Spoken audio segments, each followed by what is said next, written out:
I invite you to quiet. Whoa, there we go. There we go. I invite you to quiet yourself and bring yourself into a worshipful space as we hear Warren, Patrick, and Jeremy perform the prelude.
Thank you, Warren. I see a lot of faces this morning that look like they got a little sun yesterday. Come on, let's give ourselves some applause.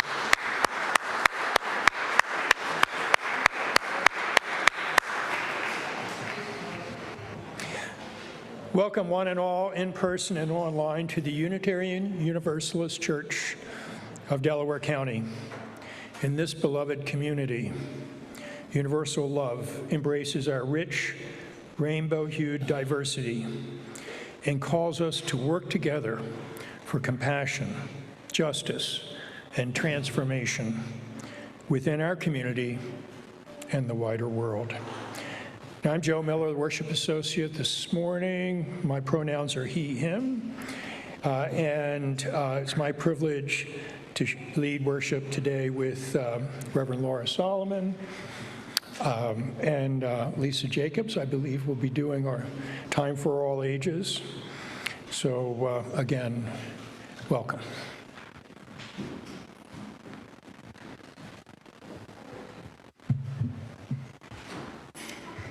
Thank you, Joe. Good morning. My name is Reverend Laura Solomon. My pronouns are they, them, and I am the minister here at the Unitarian Universalist Church of Delaware County. I invite you all to take a breath with me this morning. And maybe a second breath.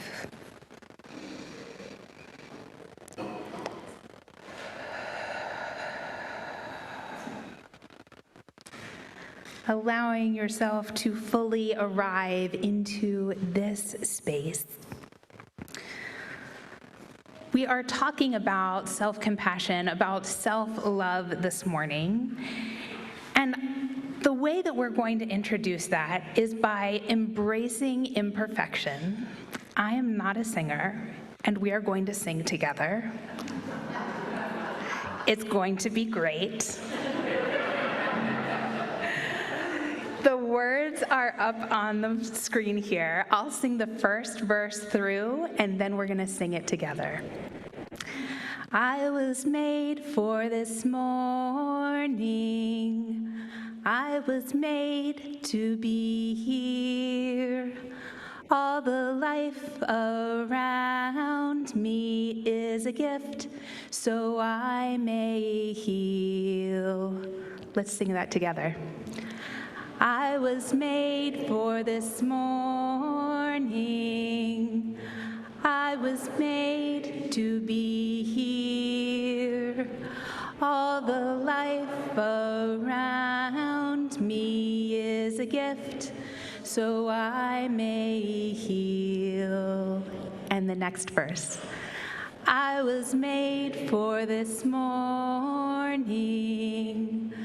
I was made to be here. All the life inside me is a gift, so we may heal. Amen. That was beautiful. We are going to light our chalice this morning, our flaming chalice, the symbol of our Unitarian Universalist faith. We light our chalice this morning with these words from Sonia Renee Taylor. She says, "Radical self-love summons us to be our most expansive selves, knowing that the more unflinchingly powerful we allow ourselves to be, the more unflinchingly powerful others feel capable of becoming." Let us worship together. We are going to rise in body or in spirit for our opening hymn, number 1053, How Could Anyone?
Please be seated. How deeply you're connected to my soul. It is good to be together this morning. Each week, we honor the joys and sorrows of our personal and collective lives through dropping a stone in a bowl of water. The stones symbolize all we carry in our hearts, the bowl, the community that holds us, and the water serves as the reminder of our interconnection, that what touches one of us touches us all.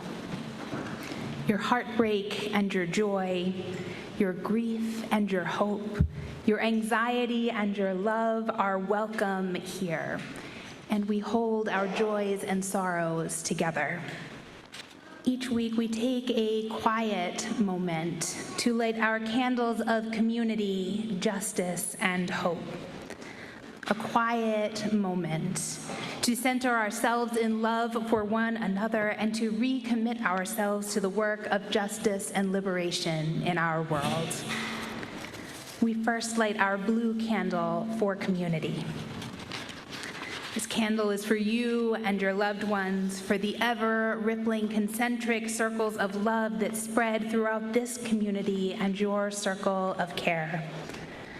I have so much gratitude for this community showing up all over the state to protect our democracy yesterday. I got to see many of you on Providence Road, and I'm sorry I couldn't be in multiple places at once. I am so proud of the way this community showed up for love and justice. Thank you. There is power in naming the people on our minds and hearts aloud. So whether you whisper or shout or type it into the Zoom chat, I invite you to speak aloud the name or names of people on your mind and heart this morning, that we might call them fully into this space.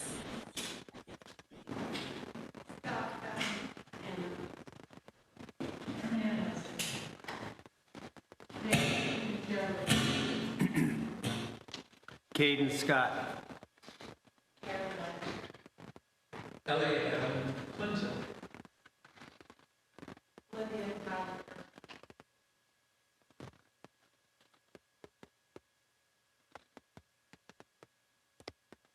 We light our white candle for justice. There is so much to pray for, and so many people and places on our hearts. I'm particularly thinking of all those impacted by the ongoing government shutdown, or those who worry you will soon be impacted. Remember that this community is here for you in this time of need. And I'm also thinking about those impacted by the defunding and weakening of essential systems in our country, the Department of Special Education, Medicare, all impacted or soon to be impacted by these threats. And so we light our purple candle for hope. May we take the risk of loving the world this week. Though our hearts are broken, though we fear for ourselves and our loved ones, though the way seems dark, we light a candle of hope, committing ourselves to risking love once again. May our hope and our faith sustain us, embolden us, and guide us to live lives of greater love, justice, and freedom for all. Please join me in singing Spirit of Life as an affirmation of our promise for love and care for the world.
On these beautiful fall mornings where we're afforded a wonderful view of the leaves and how nature is changing, we can be reminded of the words of the transcendentalist Ralph Waldo Emerson, who said, "Sow a thought, and you reap an action. Sow an act, and you reap a habit. Sow a habit, and you reap a character. Sow a character, and you reap a destiny." We celebrate this morning the many ways that you sow the destiny of this community through your talents, your time, and your funding. The ushers will now come forward to take the offering, which will be gratefully received.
So,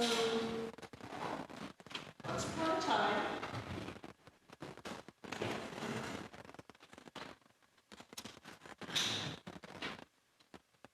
I got the ear mic on. So once upon a time, there was a water carrier. And this was in the days before people had water that just came out of the faucets in their house. So she wore this yoke over her shoulders with 2 pots hanging off of it. And she walked all the way from the top of the hill where her house was, all the way down a long hill and across the fields to the stream. And she took each pot off of her yoke and she filled it up and put it back on. And she got them balanced, and then she turned around and she walked all the way back across the fields and up the hill to her house. And that was the water that she had for the day. And it took a long time, and the pots were heavy. So this was a big part of her morning's work. Well, there were 2 pots, and the one over here was beautiful and smooth, and it was very curved, and it was painted with red paint on black, so it was very beautiful. And the other pot was also very curved and smooth, and it also had red painting on black, but it had a crack in it. And so while the pot over here could carry a full pot load of water, pot over here could, by the time it got to the top of the hill, it only had about half the water in it. So the water carrier walked along with her 2 pots, and the pot on the one side that was all smooth and perfect felt very good about itself. I'm a beautiful, smooth pot. My curves are lovely. My painting is gorgeous, and I carry a full pot full of water. I do my work well. And it's good to feel good about yourself. She did a good job. That's what pots are supposed to do. But the pot on the other side, they felt terrible. Because by the time they got up to the top of the hill, there was only half the water. And they watched as the water level dropped, drip, drip, drip. It was like tears coming out of them. And they looked over the other pots, so smooth and beautiful and uncracked and perfect, and thought, my poor water carrier. Every day she hauls both of us all the way down to the river, all the way back up the hill. And the other pot, they do their full work, but me, I only bring half the water.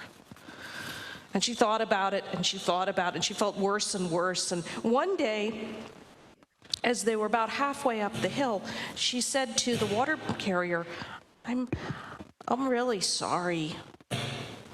I know you're mad at me, and I'm really ashamed, and I'm really sorry. And the water carrier said, what are you talking about? Why would I be mad or ashamed?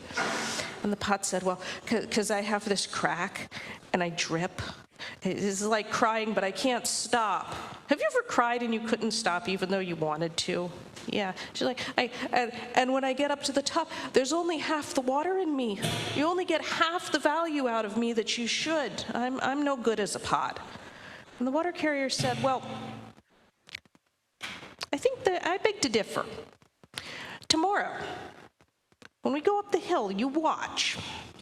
And look and see. So they walked along, and the pot looked at the grass next to her, and she realized that there were flowers there. There weren't any on the other side. It was just kind of dry over on that side. There were flowers over here. And there were pink ones and yellow ones and blue ones. And when they got up to the top of the hill, there was a rose bush. There was a big rose bush. And the water carrier stopped. She lifted the yoke off, and she set the pots down. And the broken pot had always felt a little bad because that was when she really splashed, and there was always a lot of water that got lost at the top. And the water carrier said, did you notice the flowers? And the pot said, yes. She said, I've always known you leaked. I wanted you to leak because you water my garden all the way up the hill. I don't have to do any work. You do that for me. And at the top, I planted a rose bush because I knew you were going to put a lot of water there. And that's my grandmother's rose bush. You do exactly the job you were meant to do, and you're a very good pot. Thank you for listening to my story.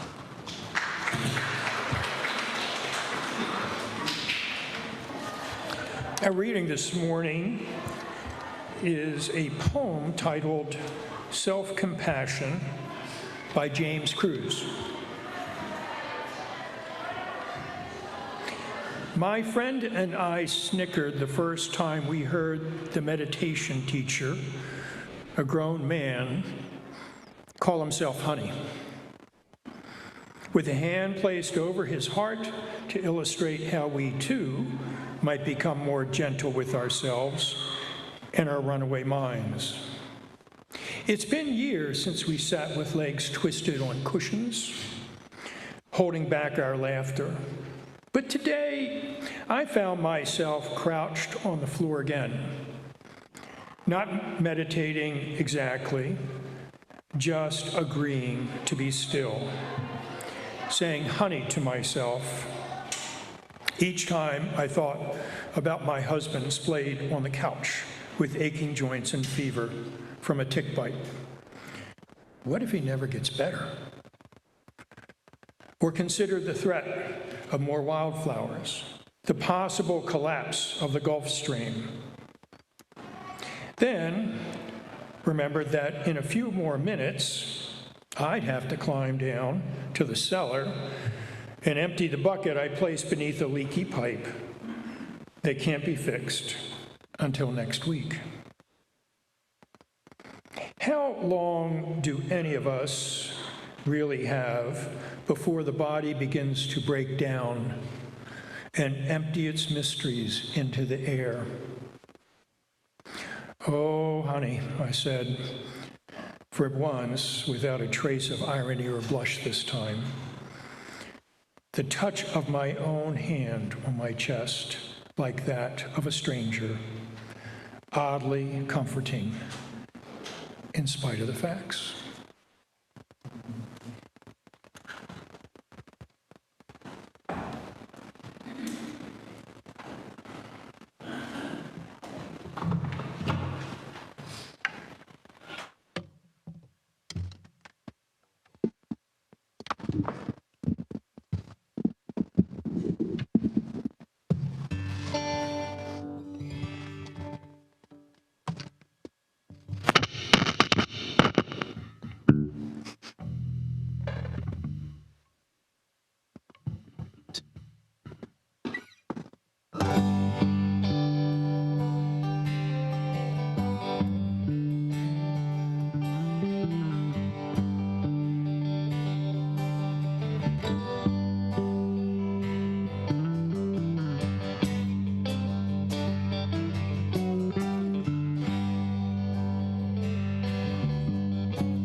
You say the hill's too steep to climb. Chiding.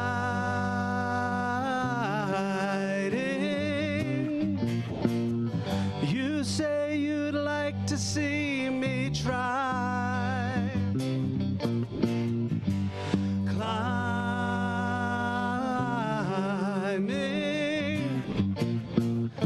You pick the place and I'll choose the time, and I'll climb the hill in my own way. Just wait a while for the right day, and as I rise above the tree line and the clouds, I'll look down and hear the sound of the things you said today.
the crowd, smiling,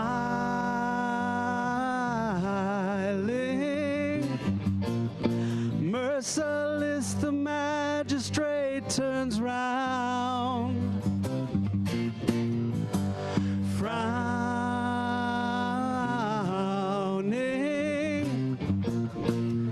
and who's the fool who wears the crown?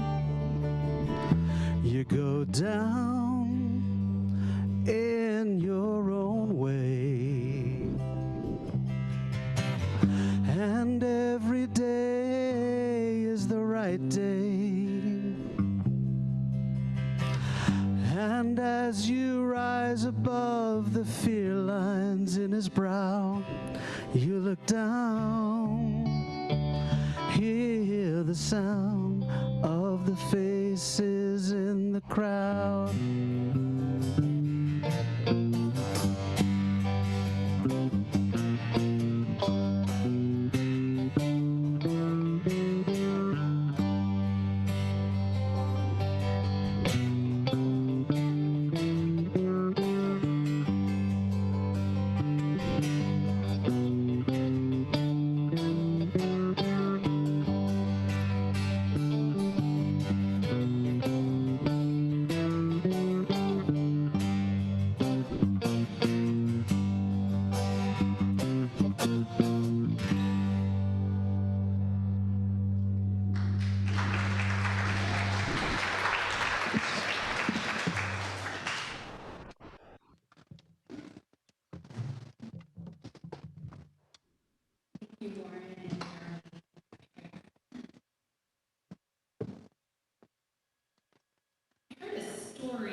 It was from spiritual teacher Tara Brock.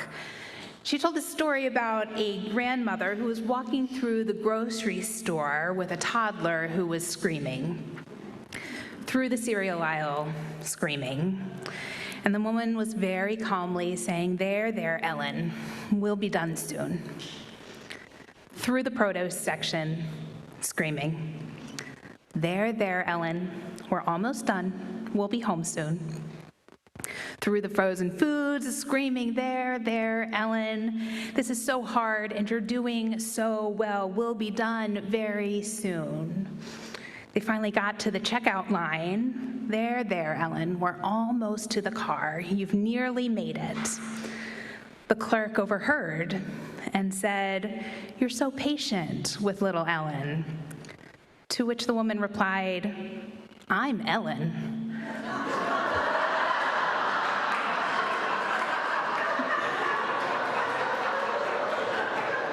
The one who's been screaming is Maddie.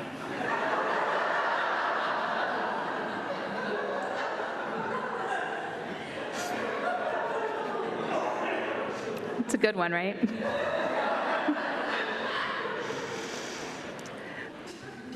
Psychologist and researcher Dr. Kristen Neff has identified what she calls 3 components of self-compassion, which I think are exemplified in that story. The first is self-kindness versus self-judgment. This means that in moments of struggle, we react like Ellen in the grocery store, holding ourselves with compassion and love. It means being warm and understanding to ourselves when we are suffering when we feel inadequate, rather than flagellating ourselves with self-criticism or just ignoring our pain and muscling through. To engage self-compassion is to activate kindness towards ourselves as we would to a friend. The second component is to find our common humanity over isolation. This is the piece I find perhaps most powerful. In moments of suffering and struggle, we often feel as though we are the only ones to have made this mistake, or we are the only ones struggling through this particular experience. Self-compassion involves acknowledging that suffering and struggle is part of the human experience, that being human means being imperfect and vulnerable. There, Ellen, the woman might have said in the story. All children cry and throw tantrums. All caregivers have struggled with their children's behavior at home and in public. You are not alone. To engage self-compassion is to remember our common humanity. And the third element of self-compassion, according to Dr. Neff, is what she calls mindfulness versus over-identification. This means that we take a balanced approach to our negative emotions that neither ignores and suppresses them, nor makes them bigger than they need to be. When we over-identify with thoughts and feelings, we can become caught up in negative reactivity. So the other day I was driving and got caught in terrible traffic.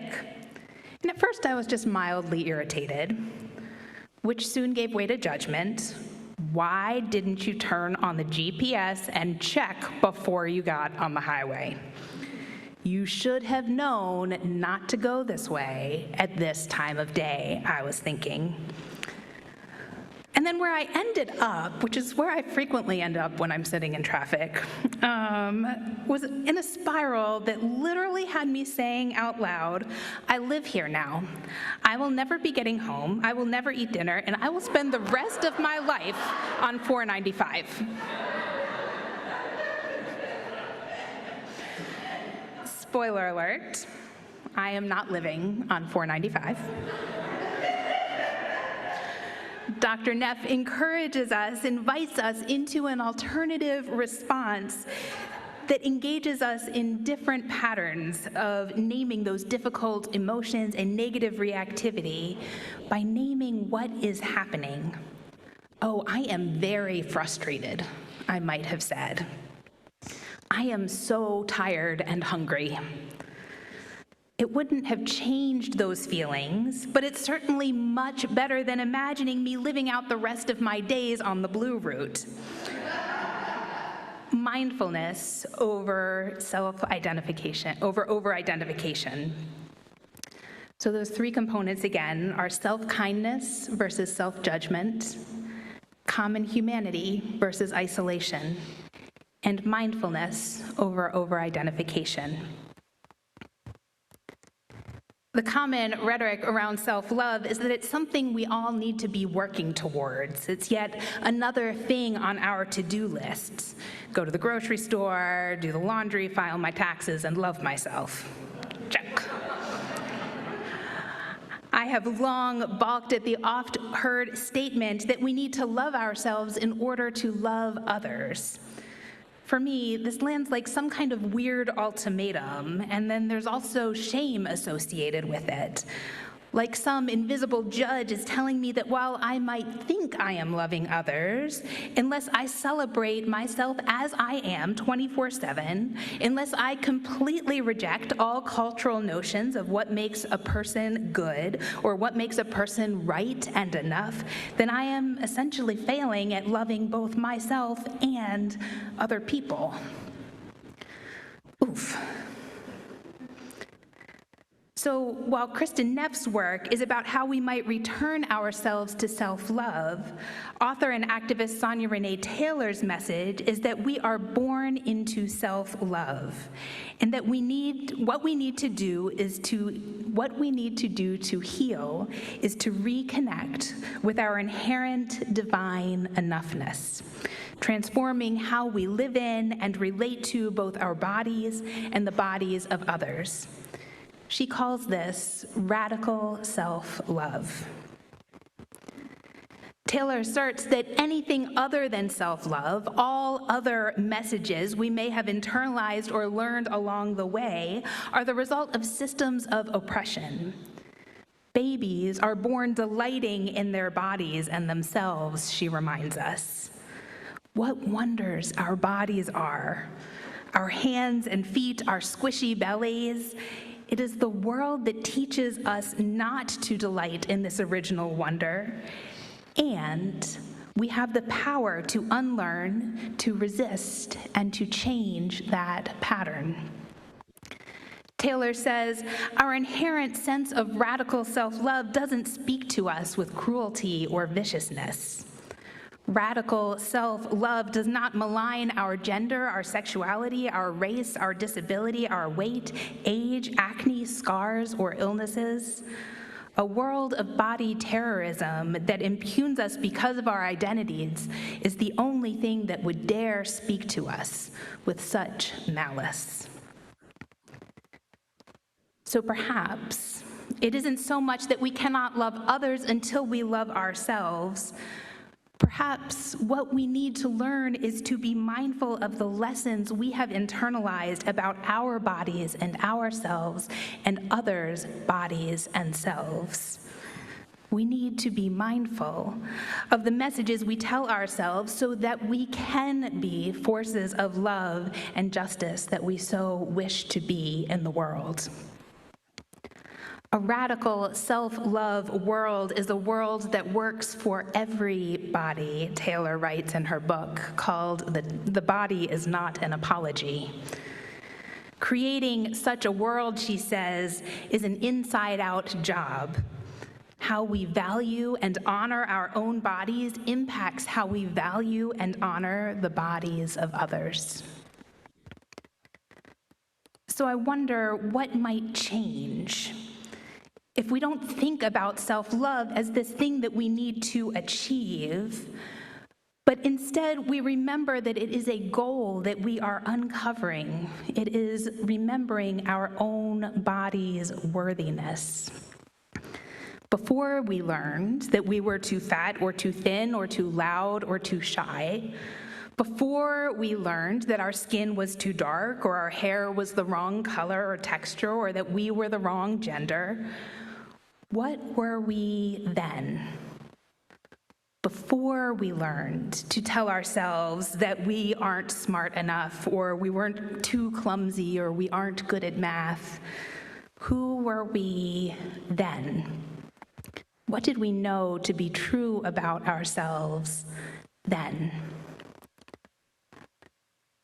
To put it a different way, and the way Sana Renee Taylor talks about it, is to say that to love others, we must do the work of examining what white supremacy culture has taught us, what ableism has taught us, what the cis-heteropatriarchy has taught us.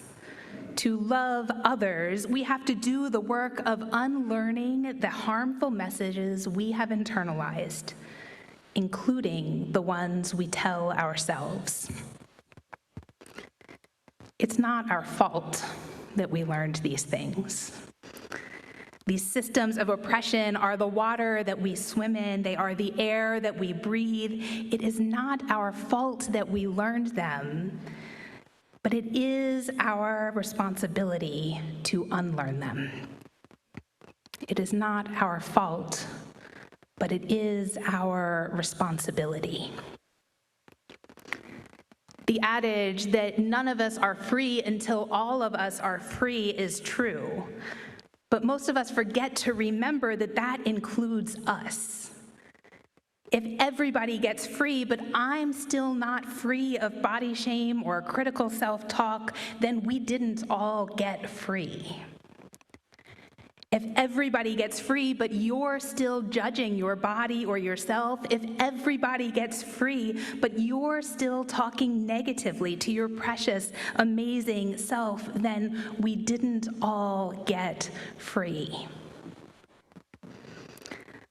I'm going to invite you into a moment of trying a self-compassion practice.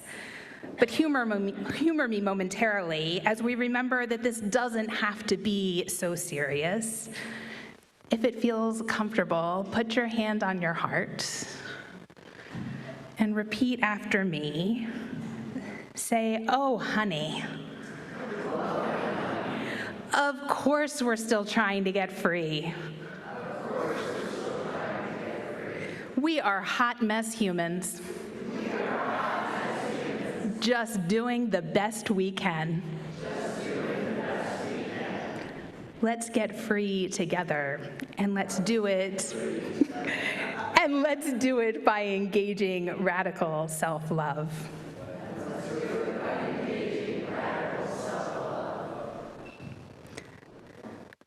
We are going to engage in a moment of practice to feel what it feels like to embody self-compassion. If and as you feel comfortable, I invite you to imagine a situation that is challenging for you.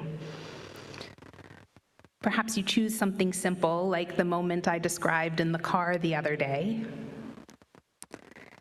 Perhaps you choose something more challenging, a conflict in a relationship or a struggle that is impacting your life, about which you could offer yourself some compassion.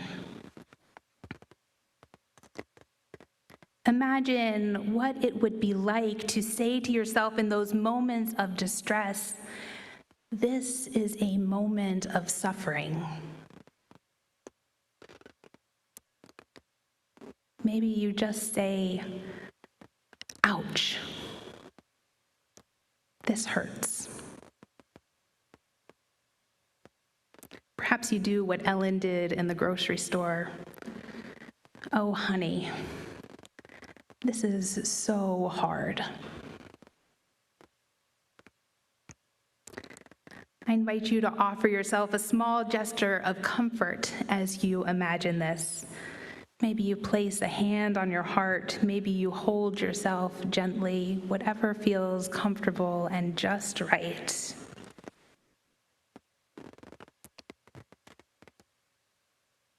Now you're going to remind yourself of your common humanity. Other people feel this too, you can say. This is such a human thing to feel. Anyone would feel this way in this situation.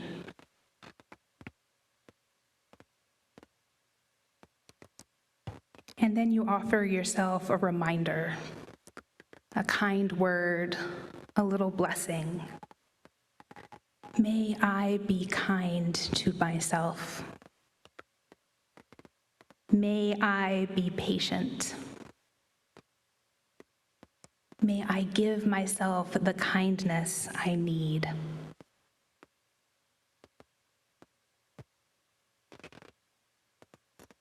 Take a breath into that.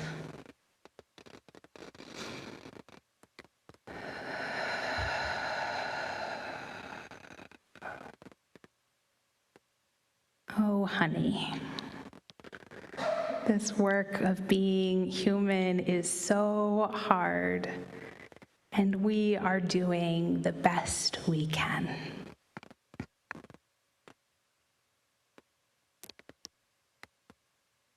In moments of struggle this week, when those negative thoughts come up, because we know they will, we have not cured it, you guys, by trying this once here. When those negative thoughts, those negative moments come up, maybe you try this practice. You name your experience. You remember our common humanity. And you give yourself some words of kindness. Let's try it this week so we can all get more free together. Amen. Please rise in body or in spirit. We will sing our closing hymn, number 347, Gather the Spirit.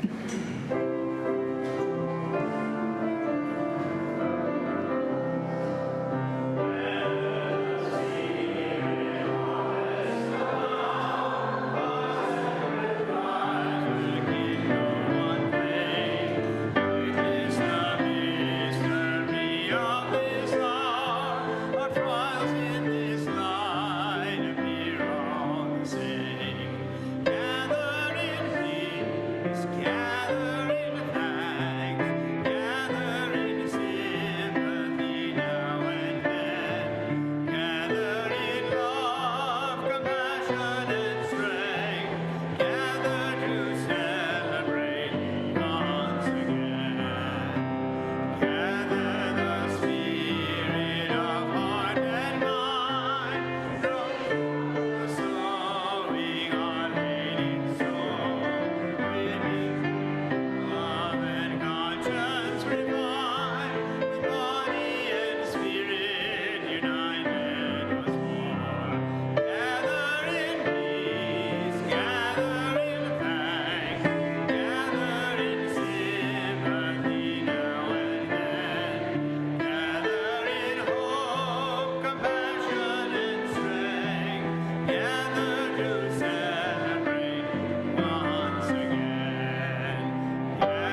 Good morning. You look so beautiful. Woo! My name is Ruth Hendry, and I have the privilege to serve as the newcomer ambassador to the Unitarian Universalist Church of Delaware County, and that brings me so much joy. And so here are some ways you can connect with our community this week. Friends on Zoom, pay attention. Today, immediately after the service, Reverend Laura will join the Zoom coffee hour for a chance to interact with our friends who join remotely. The choir rehearses on Thursday night at 7:30. The Poetry Jam meets at 1 p.m. on Friday. Now, pay attention, put this in your to-do list. After you love yourself.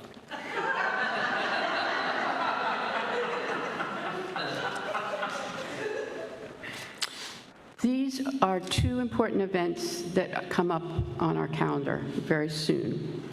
The Chili, Chocolate, and Homebrew Challenge will be held on November 22nd from 6 p.m. to 9 p.m. Registration is already open for competitors.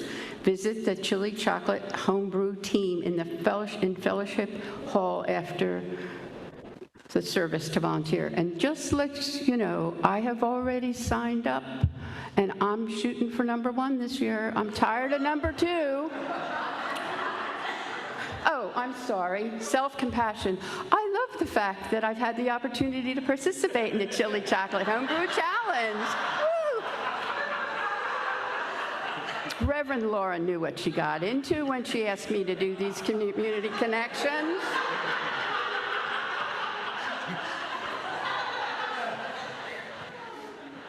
Okay, our holiday party and easy auction will be on Saturday, December 13th from 5 to 8 p.m. A fun, free evening featuring the live auction, raffles, a wine pull, a silly holiday sweater contest, and much, much more. Check out the auction page on UUCDC's website to donate items and learn more. And by all means, visit our website or the bulletin board outside of Fellowship Hall for more information about these activities. We want you to enjoy every moment.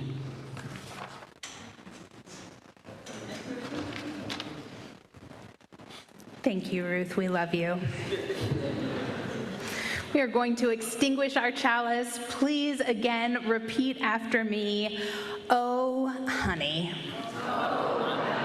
Of course we're still trying to get free. We are hot mess humans. Just doing the best we can. Amen. Please join me in reciting our benediction. For those who come here seeking God, may God go with you. For those who come here embracing life, may life return your affection. And for those who come to seek a path, may a way be found and the courage to take it step by step. Blessed be. Go in peace.